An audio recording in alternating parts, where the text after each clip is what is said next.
بسم اللہ الرحمن الرحیم الحمدللہ رب العالمین اللہم صلی علی محمد وآل محمد۔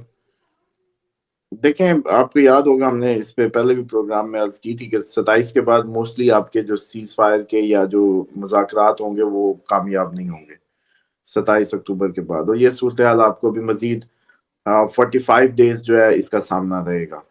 اس کے بعد جو آپ کو دوسرا بڑا پرابلم جو انڈیکیٹ کیا تھا وہ یہ تھا کہ امریکہ خود ایک دو بدو جنگ میں چلا جائے گا۔ اس وقت تو کوئی آثار نہیں تھے، ہماری باتیں تو اس وقت ہوا کے تیر لگ رہے ہوتے ہیں نا جب ہم کہہ رہے ہوتے ہیں ٹیکنیکلی کہ امریکہ پہ ڈائریکٹ جنگ میں جانا، امریکہ کا زوال، یہ ساری چیزیں ہم اس سال پچھلے سال سے ہی بتا رہے ہیں، سال کے بلکہ شروع سے۔ اب اس میں صورتحال یہ بنتی نظر آ رہی ہے کہ یہ جو شی جن پنگ کی ملاقات تھی، یہ اس کا بیسیکلی ریاکشن انہوں نے دیا ہے، جس کی کیونکہ منہ سے تو اس نے کہنا کہ یہ بڑی کامیاب ملاقات تھی، بڑی اچھی ملاقات تھی، بڑی یہ تھی، لیکن ایکچولی شی جن پنگ کے فوراً بعد اس کا اعلان کرنا جو ہے یہ کسی اور بات کو درشاتا ہے، اور ساتھ یہ بھی بتاتا ہے کہ جو آپ کی یہ بتانا کہ جی 5 سال میں چائنا بھی ہمارے برابر پہنچ جائے گا جتنے ہمارے پاس نیوکلیئر ہتھیار ہیں، بیسیکلی یہ اس مائنڈ سیٹ کو بتا رہا تھا جو اس نے ادھر سے چائنا کی جو میٹنگ سے جو ساری باتیں نکلی ہیں بیسیکلی۔ اس کے بعد یہ بھی تو ہو سکتا تھا کہ ٹریڈ کی باتیں کرتا، ٹریڈ کی چیزوں کو زیادہ ڈیپلی ڈسکس کرتا۔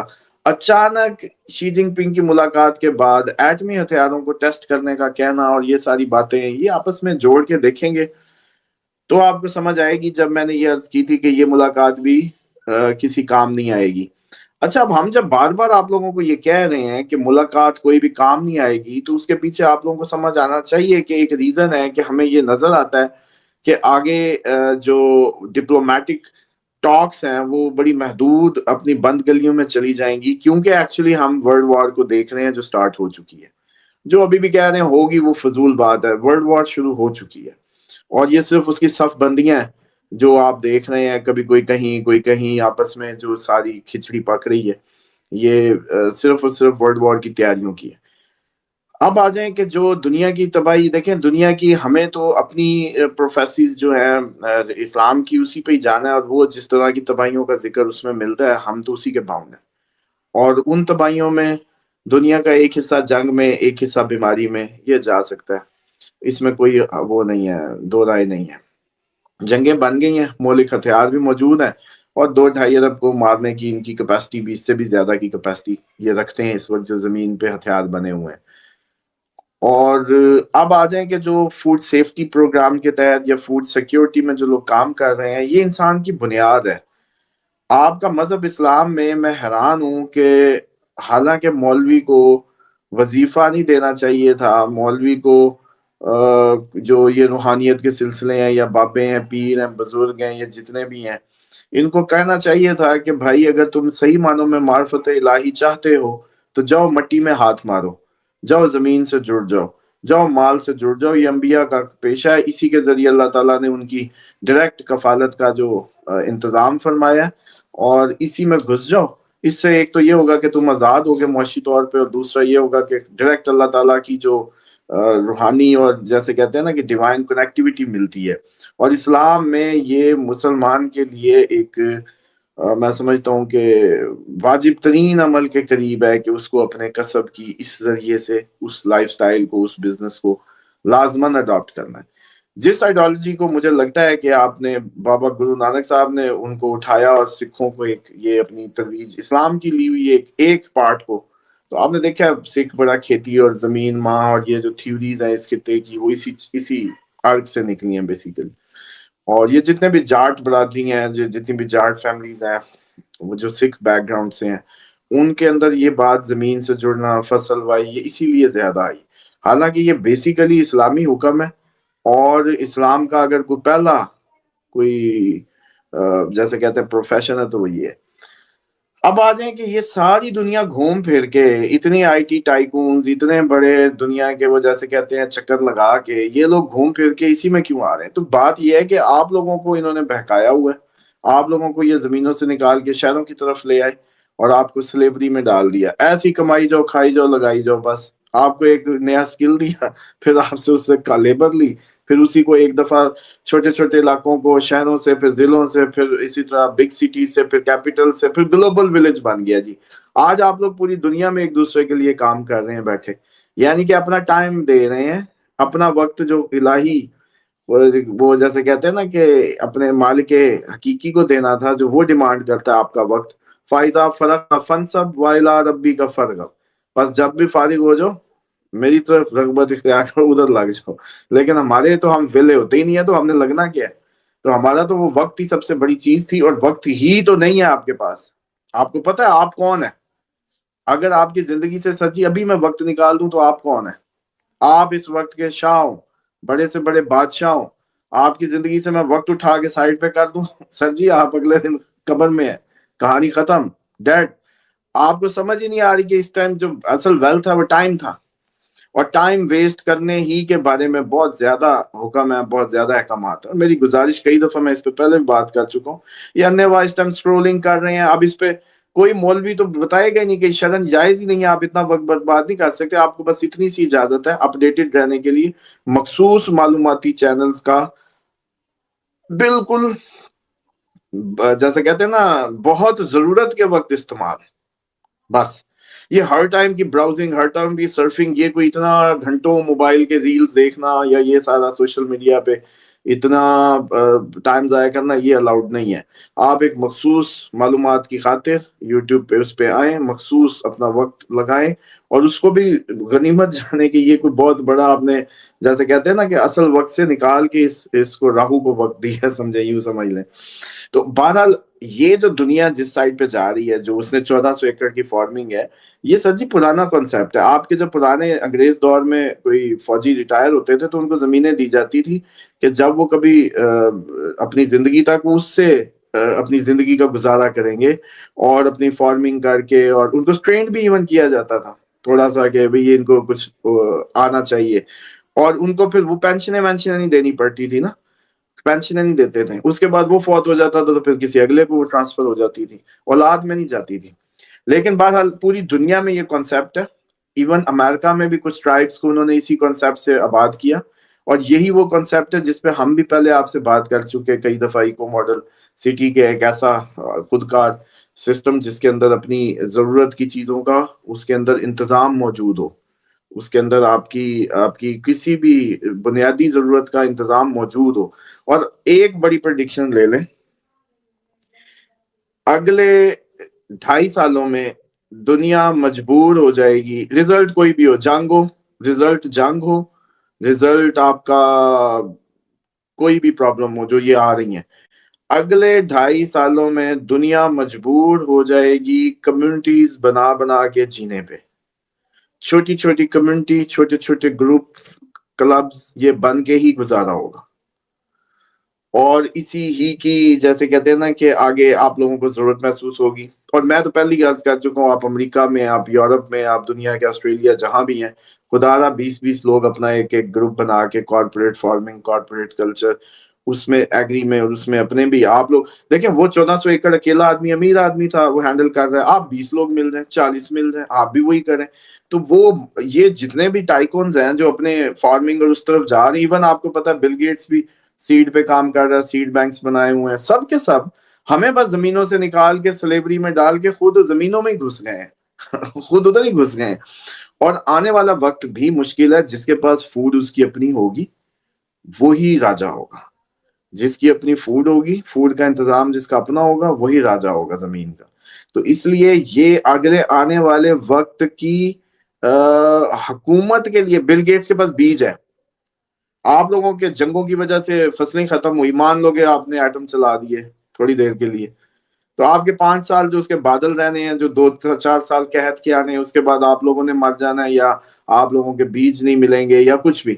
تو جہاں اس نے بینک بنا کے اپنے بیج شیج رکھے ہوئے، بیج پیسہ ہوگا. پھر وہ کہے گا کہ ہاں بھئی یہ میری شرائط ہے، میں تمہیں بیج دیتا ہوں، آپ اپنی فصلیں اگاؤ، لیکن رول میرا چلے گا. پھر آپ اللہ کی حاکمیت سے پھر نکل جائیں گے، پھر بل گیٹس کے قدموں میں ہوں گے، پھر جیسے کوئی اور حاکم بن جائے گا آپ کا. تو مسلمان کو پتہ نہیں کس نے یہ پڑھا دیا کہ اس کو اس زمین پہ صرف اور صرف اللہ کی حاکمیت ہی کو ماننا ہے. اس کے علاوہ وہ اگر کسی اور کی حاکمیت میں جو وقت گزارتا ہے، وہ بیسیکلی غیر اللہ کی اطاعت میں گزارتا ہے، وہ شرک میں گزارتا ہے، وہ جس کو مرضی جو مرضی نام دے لو. لیکن اس کو کام کرنا ہے اپنے آپ کو آزاد کر کے اس کے ہر لمحے کو اللہ کو دینا ہے. اب اس وقت جو آپ لوگ جس پورا ملک آپ کا جس وجہ سے شکار ہے، چند لوگ بیٹھے فیس بک پہ یا سوشل میڈیا پہ اپنے خیالات کا اظہار کر رہے ہوتے ہیں، کچھ پسند آ رہا ہے کچھ نہیں پسند آ رہا، لیکن آپ دیکھیں گراؤنڈ ریالٹی میں ان کی قوت عمل، ہماری قوت عمل ختم ہو چکی ہے. ہمسائے کو نہیں پتا. اپنے خاندانوں میں دیکھیں، کیا یہ لوگ ہیں جدھر ان کی شکلیں دیکھیں، اپنے خاندانی ریلیشن شپ دیکھیں، خاندانوں کے میل ملاپ دیکھیں اس وقت، اس میں کتنی صلہ رحمی ہے، اس میں کیا پرانی اقدار رہ گئی ہیں. تو اگر وہ سب نہیں ہے تو پھر یہ منہ ہے جو انقلاب لائیں گے.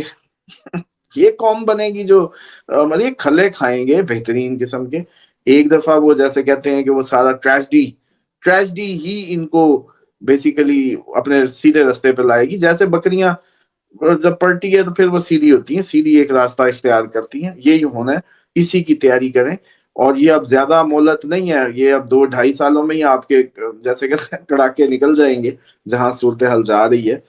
اور اس میں ایک میں صرف عرض کر دوں کہ صرف آپ لوگ اپنی گروپنگ پہ، لائک مائنڈڈ لوگ بنانے پہ، ایک دوسرے کے قریب ہونے پہ، human hand shake is a power. Human hand shake is a power. اتحاد ایک پاور ہے. اتحاد جب بھی بن جاتا ہے، 2 لوگوں کا ہو، 5 کا ہو، 10 کا ہو، وہ ایک بذات خود جیسے کہتے ہیں نا طاقت اختیار کرتا ہے. تو اس لیے ضروری ہے کہ آپ لوگ خود بھی چھوٹے چھوٹے گروپس بنا کے اپنی چھوٹی چھوٹی کمیونٹیز بنائیں، اس میں اپنے مل کے فارمنگ، مل کے یہ سارے انتظامات فرمائیں. اسی طریقے سے جی اسامہ صاحب، میں صرف یہ ساتھ آپ جو کنکلوڈنگ ریمارکس دینے ہیں نیوزی لینڈ کے حوالے سے. ہم نے بھی ایک دفعہ آپ کی ویڈیو آپ نے کہا تھا کہ نیوزی لینڈ آسٹریلیا جو ہے وہ محفوظ ملک ہے، امریکہ نے ایک جزیرے وہاں پہ جگہ خریدنی ہوئی ہے. نیوزی لینڈ کے حوالے سے جو ٹیکنالوجی کے بڑے بڑے ٹائکون ہیں اور سائنسدان ہیں، وہ یہ کہہ رہے ہیں کہ نیوزی لینڈ شفٹ ہو جائیں گے. نیوزی لینڈ کیا محفوظ علاقہ سمجھا جا رہا ہے اور اس کی کیا وجہ ہے؟ دیکھیں، ایک تو اس ٹائم میرا خیال ہے جتنے بھی جزیرہ نما ممالک ہوں گے نا، جن میں ابھی تک بہت زیادہ آبادی نہیں ہے اور وہ ڈیولپڈ بھی ہیں اور اس کو بڑا ڈیزائن کیا گیا ہے، بڑا ویل مینیجڈ ہے، ویل کنٹرولڈ ہے، تو وہ ایک نیوزی لینڈ یہ ایسا جزیرہ ہے جو چھوٹا بھی ہے، آبادی بھی کم ہے، ویل مینیجڈ بھی ہے، اور اس کا جو کوئی نظام بھی کیونکہ بہتر ہے اور ان کو بھی سوٹ کرتا ہے. بیسیکلی ان کے ہم رنگ ہیں، ہم زبان ہیں، ہم مذہب ہیں، اس بنیاد پہ. ورنہ ہو سکتا ہے وہ ملیشیا کا کہتے ٹیکنیکلی، لیکن وہ پھر ایک بہت بڑا خطہ ہے، جیسے خطے سے جڑا ہوا خطہ ہوتا ہے. ایک تو یہ ہوتا ہے کہ دنیا میں مستقبل میں جو سب سے بڑا کرائسس ہوتا ہے، جیسے مثال دیتا ہوں، ابھی چلیں سوڈان میں ابھی جو سلاٹرنگ ہوئی اور اتنا بڑا سلاٹر ہوا، دنیا دیکھ رہی ہے بس، اور آنکھوں سے کبھی وہاں سلاٹرنگ کی نیوز ہے. اب وہاں سے لوگ جو 1 کروڑ لوگ کہتے ہیں جی 10 ملین پلس لوگ ری لوکیٹ ہوئے، تو وہ سوڈان کے کیپٹل سے کہیں گئے ہوں گے نا؟ کہاں گئے ہوں گے آپ بتائیں؟ آپ لوگ کیا ایک کیپٹل سے دوسرے کیپٹل میں کسی دوسرے بڑے شہر میں چلے گئے ہوں گے، یا آپ لوگ جنگل میں گئے ہوں گے؟ آپ لوگوں کو جب اس طرح کی حالات آ جاتے ہیں تو آپ پھر ویرانے ڈھونڈتے ہیں، آبادیاں نہیں، کیونکہ آبادیوں پہ تو انہوں نے قبضہ کرنا، جنگ جاری ہے لوگوں کی. جیسے اب یہ سلاٹرنگ ہو گئی تو وہاں سے نکل کے محفوظ مقام کون سا ہوتا ہے؟ کوئی سائڈ ایریا، کوئی گاؤں، کوئی ایسا قصبہ جہاں بس اپنا گزارا کر کے کیونکہ آپ کو امن چاہیے ہوتا ہے بیسیکلی. اچھا، اس وقت آپ کو یہ قصب وصب اور بلڈنگیں شلڈنگیں پراپرٹیاں یہ سب کچھ یاد نہیں ہوتا. اس وقت صرف ایک ہی بات یاد ہوتی ہے کہ جان ہے تو جہان ہے. تو اس وقت آپ موو کرتے ہیں. اب یہ جو پلان ہے نیوزی لینڈ کا جو بیسک ان کو اٹریکٹ کر رہا ہے، وہ اس لیے ہے کہ نیوزی لینڈ، ان کی زبان، ان کا کلچر، اس کے بعد پورا پانی کے اندر، ارد گرد کوئی قریب بڑی آبادی نہیں، اور ایک مینیجڈ آبادی، ایک مینیجڈ کنٹری، یہ اس کے خواص ہیں بیسیکلی. اور وہ جس سائڈ پہ ہے اس ٹائم آپ کو پتا ہے کہ سارے ممالک کی کسی نہ کسی گروپ کا حصہ ہیں. اس ٹائم وار اگر ہوتی ہے تو ایون آسٹریلیا بھی، ہم کہتے تو ہیں لیکن آسٹریلیا میں بھی 2 پرابلمز آئیں گے، ریسیزم بھی آئے گا، اور آسٹریلیا کسی نہ کسی جنگ کا پارٹ بھی ہے آن دا بہاف آف امریکہ. لیکن نیوزی لینڈ کا نام آپ نہیں سنتے کہیں بھی. پوری دنیا کے اس نیکسس میں جاپان بھی سنتے ہیں، ایون آپ تو تھائی لینڈ اور یہ سارے بھی سنتے ہیں، ملیشیا بھی اب کسی نہ کسی طرح سیاست میں گھس رہا ہے، انڈونیشیا بھی کہیں نہ کہیں گھس آیا، آسٹریلیا جو ہے وہ بھی آپ کو پتا ہے کہ پچھلے دنوں ان کی بھی ڈرلز اور ایکسرسائز چلی. کبھی نیوزی لینڈ کی بھی سنی. تو مسئلہ یہ ہوتا ہے کہ جو سب سے بڑی سیفٹی یا سیکیورٹی ہوتی ہے وہ یہ ہوتا ہے کہ آپ کے پاس اسلحہ نہ ہو. اسلحہ نہ ہونا زیرو رسک ہے. اسلحہ ہے تو اس میں رسک کی ریشو بڑھ جاتی ہے کہ آپ اپنے آپ کو خود بھی مار سکتے ہیں, ایک چیز ہے مہلک, اور اس کا استعمال کے دوران آپ کے ذہن میں خیال آئے گا لیٹس فائٹ. تو جب لیٹس فائٹ آئے گا تو اس میں بھی آپ ہو سکتا ہے کہ پھر مارے جائیں. تو نیوزی لینڈ نہ 3 میں نہ 13 میں نہ کسی فائٹ میں نہ کسی بیٹل میں, ایک پرامن اور آئسولیٹڈ کمیونٹی ہونے کی وجہ سے ان کے لیے فیوریبل ہے. اور کیونکہ ان کو سمجھ آ رہی ہے کہ دنیا میں آگے ریسیزم اور یہ چیزیں بہت بڑھ جائیں گی, اور جو سب سے بڑا جو طوفان یا خطرہ جو آ رہا ہے وہ ریسیزم ہے. مذہبی فساد کا ہونا طے ہے, اور یہ اس ٹائم آپ کی میرا خیال ہے کہ کچھ دن ہی ہے, اس میں کچھ زیادہ ٹائم اب نہیں لگے گا. اور یہی وہ ریزن ہے جس کی وجہ سے نیوزی لینڈ جو ہے ان کو فیوریبل لگ رہا ہے.